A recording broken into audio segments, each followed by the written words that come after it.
and welcome to my BIO110 class. I am Erin Downey, and I wanted to give you a quick tour of all the ways that I've tried to make this class more EPIC standards and beyond. So to start off with, when students first log in, they see this announcements page.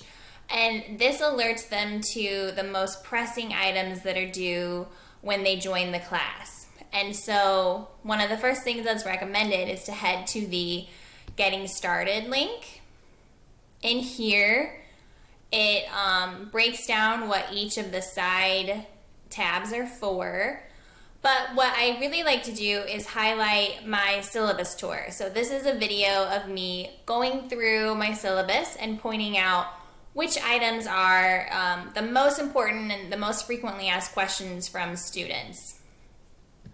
Additionally, I have a tour that is me going through Blackboard. So I've displayed my screen and I walk them through where to find everything in Blackboard, just so that there's a little more familiarity with the layout.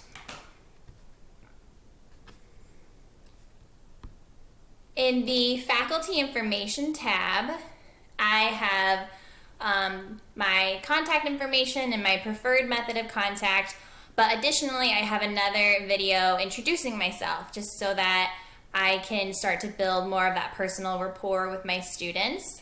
And personally for me, one thing I like to highlight are the different special admissions programs we have here at Wake Tech that they may not be familiar with. So that's why I also include a link to those, just because I think it's exciting when students find these pathways and realize their dreams of going to maybe universities that they hadn't considered before.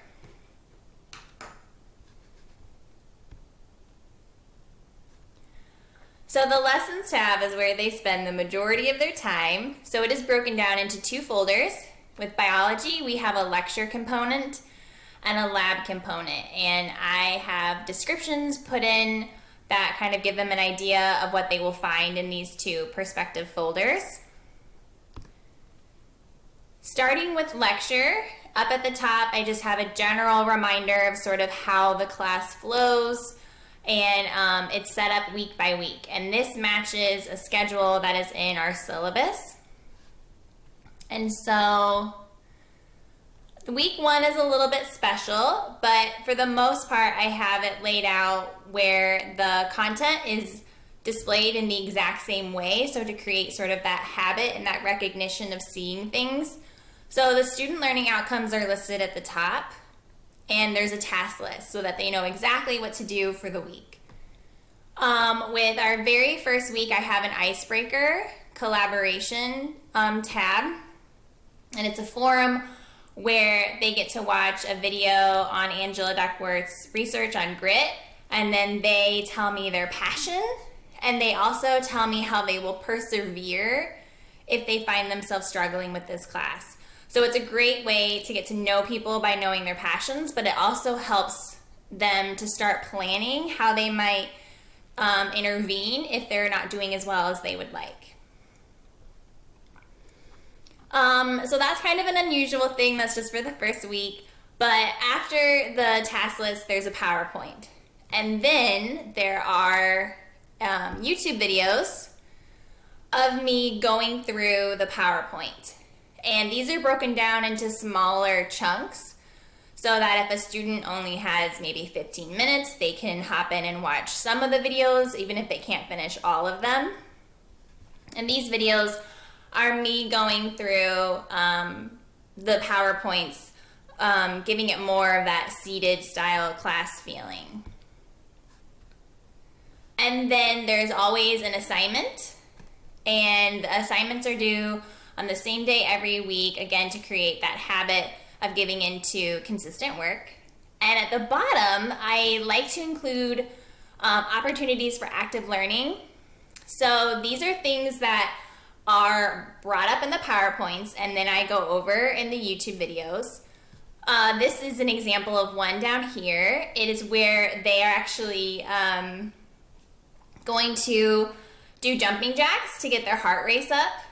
And then they will take their pulse initially, and at the end and then every minute until they get back to their initial heart rate. And it's just a way to start putting the scientific method into something more active that might connect with them more than just the traditional PowerPoint lectures. So, jumping into the lab folder, I do 4 large lab projects, and choice is very important to me. So, for Lab Project 2, an example of choice is that they can either write a lab report or they can do a service learning option utilizing the platform Citizen Science. And so if my goal is for them to be immersed in research, they can accomplish that by either writing out a lab report on what they did for their experiment, or they can use Zooniverse to help scientists interpret the data that they've collected. So that way students can play to their strengths. Another area where I've incorporated choice is with my discussion board. So for me, I have it in their assignments to go to the discussion board and to pick topics that intrigue them. These are all videos that are related to what we're doing in class, but maybe go a little bit above and beyond the scope of the class. So if someone was very intrigued by our discussion on photosynthesis, then they might select this particular discussion board on biofuels. If instead they were fascinated by microbes, they might choose to respond to this discussion post on your gut biome. So again, with choice, it allows them to get a little bit more in depth. And then the final thing I wanted to highlight were the course resources. So with us becoming even more predominantly online, it's very important that students have specific directions on how to utilize all of the equipment. So I have a guide on how to set up Microsoft Teams because that's how we do office hours. I have directions on how to schedule tutoring through the ILC, and I also have directions on how to join my Khan Academy class. This is a free platform, and it's a great place for students to go if they're still struggling with the concept to see even more videos and more practice problems, and they can specifically join my class so that I can see on my end how much time they're putting into it.